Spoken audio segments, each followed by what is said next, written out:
കരവിരാജിത ശംഖചക്ര കൗമോദഗീ സരസിജം കരുണാസമുദ്രം രാധാസഹായം അതിസുന്ദരമന്ദഹാസം വാതാലയേശമനിശം ഹൃദി ഭാവയാമി.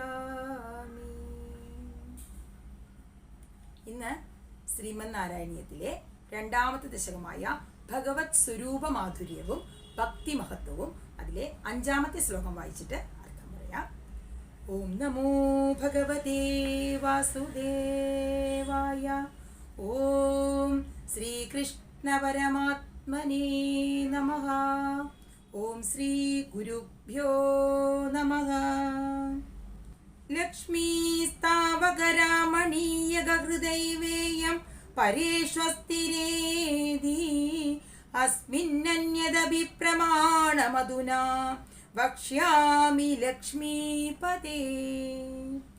ഏതദ്ധ്യാനഗുണാനുകീർത്തനരസാ സക്താ he ഭക്താ ജനാ തേഷ്വേഷാ വസതി സ്ഥിരൈവ ദൈത പ്രസ്താവദത്താദരാ.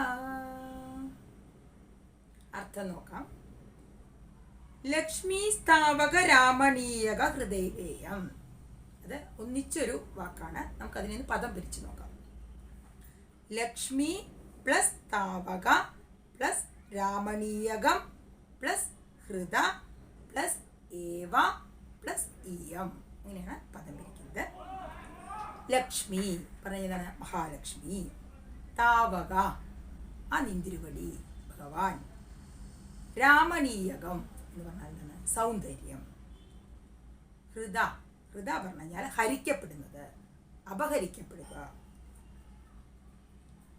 ഇയം ലക്ഷ്മി ആ ലക്ഷ്മി ഭഗവതി.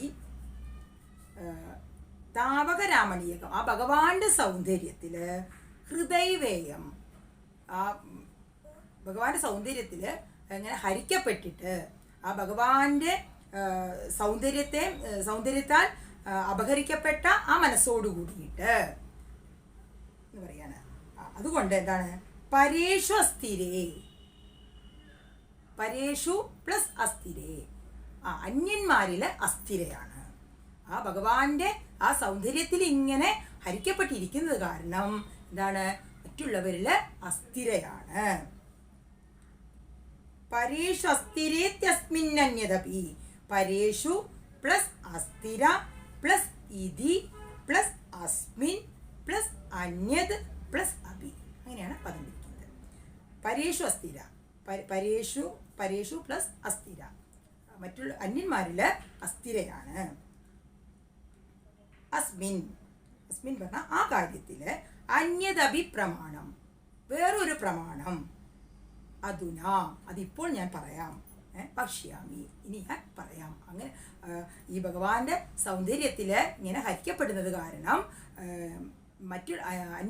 അന്യരില് അസ്ഥിരയാണ്. അതിനുള്ള ഒരു കാരണം ഞാനിപ്പോൾ പറയാം എന്ന് പറയാണ്. ലക്ഷ്മീപദേ ഭഗവാനെ ഇങ്ങനെ വിളിക്കുകയാണ്. ലക്ഷ്മിയുടെ പതിയായിട്ടുള്ളവനെ ഭഗവാനെ ഇങ്ങനെ വിളിക്കുകയാണ് അവിടെ മേൽപ്പത്തൂര്. അപ്പോൾ ഇത് നമ്മൾ ഇതിന് മുമ്പത്തെ ശ്ലോകത്തില് നമ്മൾ മനസ്സിലാക്കിയിരുന്നു അല്ലെ? ഒരു കാരണം നമ്മൾ മനസ്സിലാക്കിയിരുന്നല്ലോ.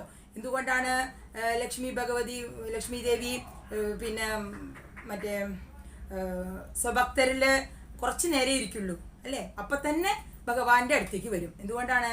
ആ ഭഗവാനോടുള്ള ഔത്സുക്യവും ആ സ്നേഹവും ആ വാത്സല്യവും അനുരാഗവും ഒക്കെ കൊണ്ട് എന്ത് ചെയ്യുന്നു? പിന്നെ ലക്ഷ്മി ദേവി കുറച്ചു നേരം സ്വഭക്തരിൽ ഇരിക്കുമ്പോഴേക്കും അപ്പൊ തന്നെ ഭഗവാന്റെ അടുത്തേക്ക് വരുമെന്ന് നമ്മൾ കഴിഞ്ഞ ശ്ലോകത്തിൽ മനസ്സിലാക്കിയിരുന്നു. ഇനി ഒരു കാരണം കൂടി ഇവിടെ പറയാം എന്ന് പറയുകയാണ്. ഏത്വദ്ധ്യാന ഗുണാനുകീർത്തനരസാസക്താഹി ഭക്താജന. അങ്ങയിൽ ധ്യാന ഗുണാനുകീർത്തനരസ. ധ്യാനത്തിലും ആ ഗുണങ്ങളെ കീർത്തിക്കുന്നതിലും ഗുണങ്ങളെയൊക്കെ പുകഴ്ത്തി പാടുന്നതിലും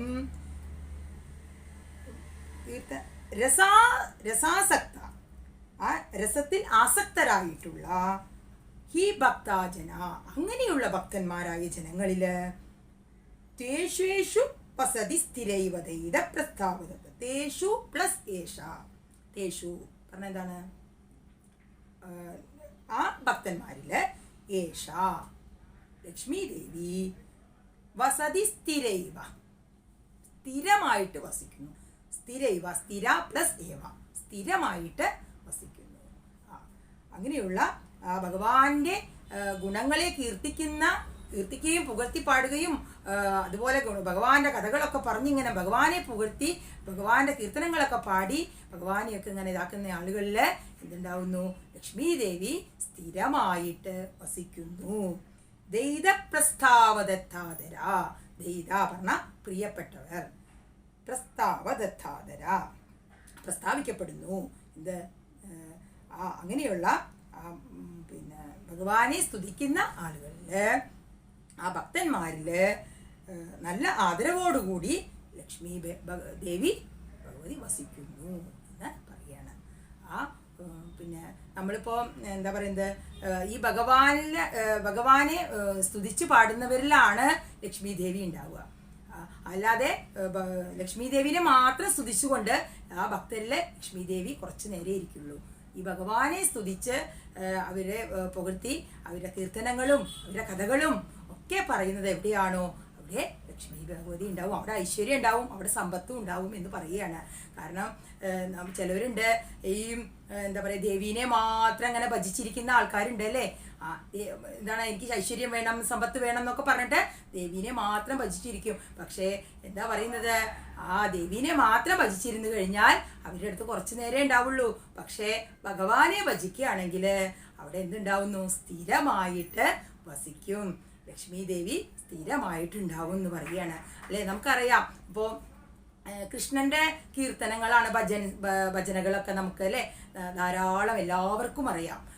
മറ്റുള്ള ദേവന്മാരുടെ ദേവിയുടെ ആയാലും മറ്റേ ശിവൻ ഒക്കെ എന്താണ് കുറവാണ്.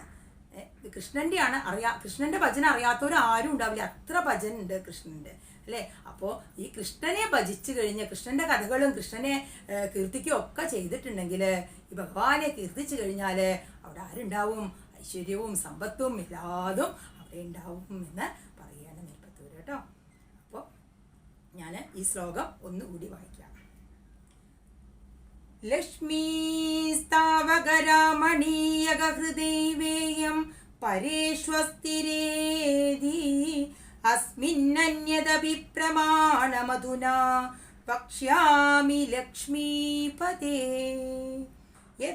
ഏത്വധ്യാനഗുണാനുകീർത്തനരസാ സക്താ ഹി ഭക്താ ജനാ തേഷ്വേഷാ വസതി സ്ഥിരൈവ ദൈത പ്രസ്താവദത്താദരാ. അപ്പോൾ ഞാൻ പറയുന്നത് നിങ്ങൾക്ക് ഇഷ്ടമാവുകയാണെങ്കിൽ നിങ്ങൾ ലൈക്ക് ചെയ്യുക, കമൻറ്റിലൂടെ അഭിപ്രായങ്ങളൊക്കെ അറിയിക്കുക കേട്ടോ. എല്ലാവർക്കും ഈശ്വരാനുഗ്രഹം ഉണ്ടാവട്ടെ, എല്ലാവരെയും ഈശ്വരൻ അനുഗ്രഹിക്കട്ടെ. സർവത്ര ഗോവിന്ദനാമ സങ്കീർത്തനം, ഗോവിന്ദ ഗോവിന്ദ.